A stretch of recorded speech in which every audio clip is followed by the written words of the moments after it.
Κεφάλαιο 23. Ο χρυσός αιώνας της τέχνης.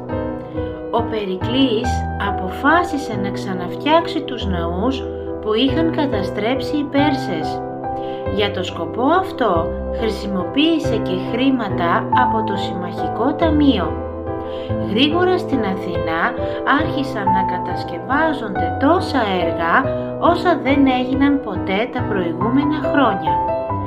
Πάνω στην Ακρόπολη στήθηκαν λαμπρά μνημεία που και σήμερα γνωρίζουν παγκόσμιο θαυμασμό. Ο Περικλής ανάθεσε στον φίλο του τον Φιδία να παρακολουθεί προσωπικά τα έργα. Το πρώτο μνημείο που συναντούσε κάποιος ανεβαίνοντας στην Ακρόπολη ήταν τα Προπήλαια. Δεξιά είχε χτιστεί ο ναός της Αθηνάς Νίκης. Στο ψηλότερο σημείο ήταν ο Παρθενώνας, αφιερωμένος και αυτός στην Αθηνά. Ο Παρθενώνας αποτελεί το κυριότερο έργο της ελληνικής αρχιτεκτονικής. Μέσα στο ναό είχε τοποθετηθεί το χρυσελεφάντινο άγαλμα της Αθηνάς, έργο του Φιδία. Στο μέρος όπου είχε γίνει, σύμφωνα με το μύθο, ο αγώνας ανάμεσα στην Αθηνά και τον Ποσειδώνα για το ποιος θα δώσει το όνομά του στην πόλη της Αθήνας, χτίστηκε το Ερέχθιο. Ο χώρος γύρω ήταν γεμάτος από αφιερώματα.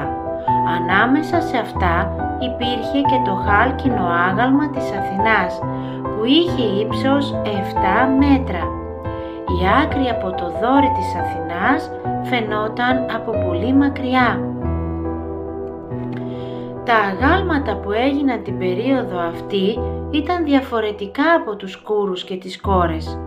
Τα πρόσωπα έχουν πιο φυσικά χαρακτηριστικά. Τα χέρια και τα πόδια φαίνονται να έχουν κίνηση. Γνωστός γλύπτης εκτός από τον Φιδία ήταν ο Πολύκλητος. Έργα ζωγραφικής ήταν δύσκολο να σωθούν. Για τον τρόπο όμως που ζωγράφιζαν οι τεχνίτες μπορούμε να πάρουμε μια ιδέα από τις παραστάσεις πάνω στα αγγεία. Αγγεία σώθηκαν πολλά. Κάθε σπίτι τότε χρησιμοποιούσε τα αγγεία για να αποθηκεύει διάφορα προϊόντα. Τα έργα αυτά που δόξασαν την Αθήνα θεωρήθηκαν κλασικά γιατί έμειναν αξεπέραστα μέσα στους αιώνες. Γι' αυτό και η εποχή στην οποία έζησε ο Περικλής ονομάστηκε Χρυσός αιώνας.